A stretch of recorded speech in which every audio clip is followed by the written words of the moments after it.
Hello and welcome to another episode of Couch Therapy.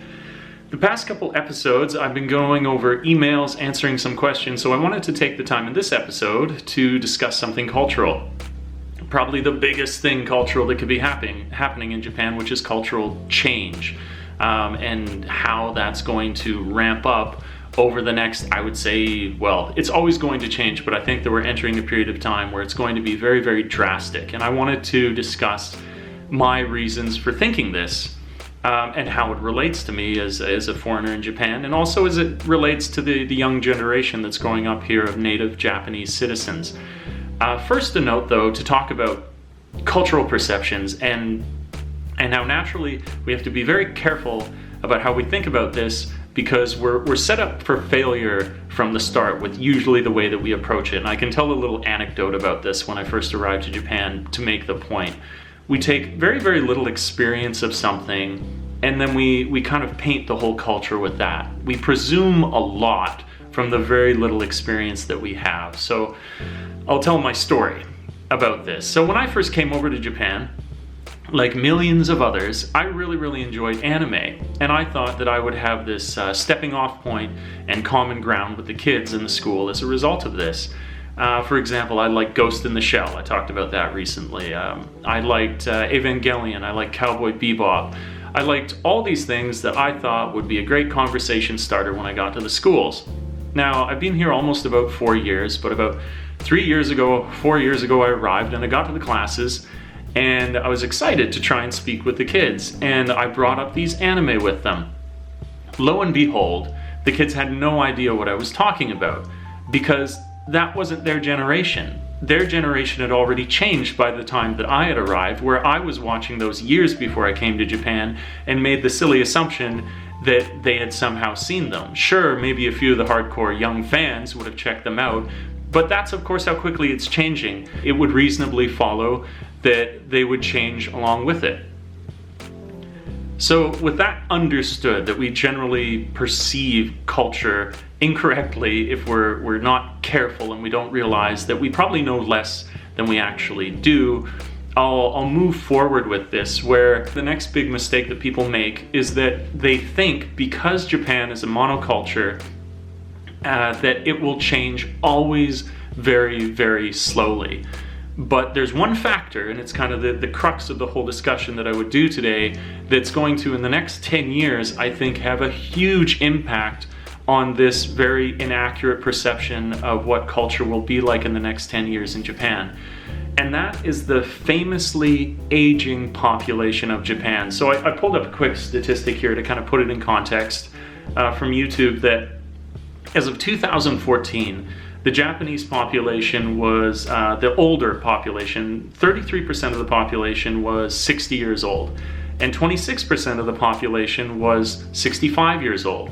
Those are huge numbers, like really amazingly high numbers. And in the next 10 years, all these people are moving into those kind of like golden years, pension years of their life. So what does this do? How does this impact things, this famously aging population? I think that it has two most significant, but then offshoots as a result of these two significant impacts that are going to happen. And of course, I'll go through in detail. So the first would be that as a population, the older population moves into their golden years, there's going to be a lot of demands that weren't as severe before that are going to be put onto the younger generation of naturalized Japanese citizens. In addition to that, because you have this kind of thinning workforce, you're going to have a greater need for international participation in the Japanese workforce. So people like myself, people like any international gaikokujin who comes to Japan to work here, you're going to have an increasing need for them, you're going to have an increasing influence from them in the country.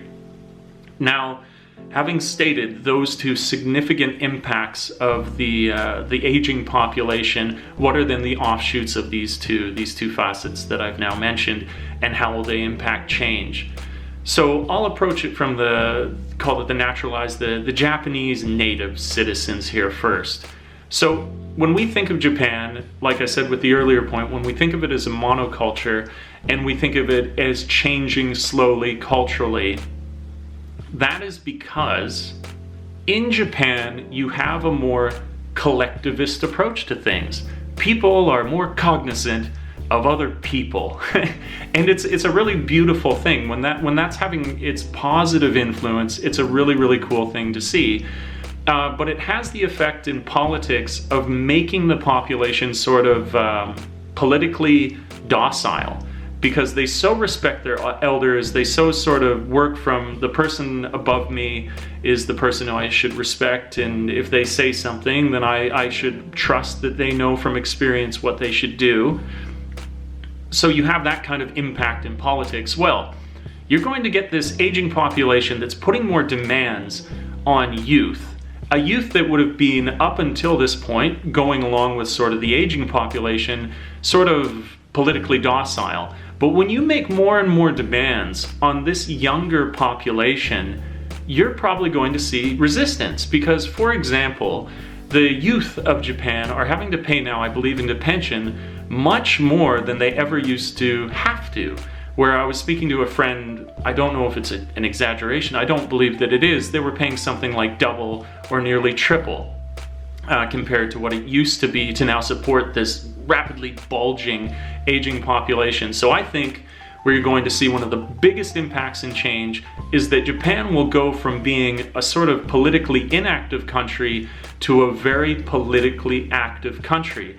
And it's going to be really, really interesting because you have these two polarized forces, and both are strong in their own way. You have the aging population, which is the majority, and so naturally in a democratic society, majority can really pull its weight, can have a huge impact.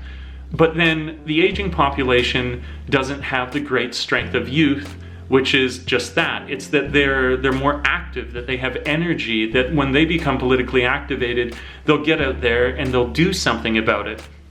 So I think there's going to be this incredible cultural push and pull between these two demographics as a result, because you cannot simply expect this very small portion to support the very large portion of older aging people in Japan. So right there, you're going to see some really significant change in the political landscape of Japan as these two forces start to compete with each other. The next I was talking about was the influence of foreigners in Japan and how they will affect change. So with an increasing need for foreigners, more than ever before, we'll have opportunity, and that's a wonderful thing. I was thinking recently how I don't want to become a naturalized citizen, but I would certainly like, I've been thinking about this seriously, to become a permanent resident of Japan. So more opportunity for those who can reach something like an N2 and N1 level is really, really good. But as you get this greater influx in a country that didn't have that so much before, you're going to be scrutinized more than ever before as well. Who are all these people coming into the country? What are they doing here? How are they going to behave? And I don't think that this is that the Japanese are any more or less defensive than any other country in the world, but when you have a huge influx, naturally you have a sort of like, whoa, what's going on reaction to that kind of thing. And so I've talked in the past about what a wonderful thing it is that you come here and you stand out, because it means that when you do something, it matters.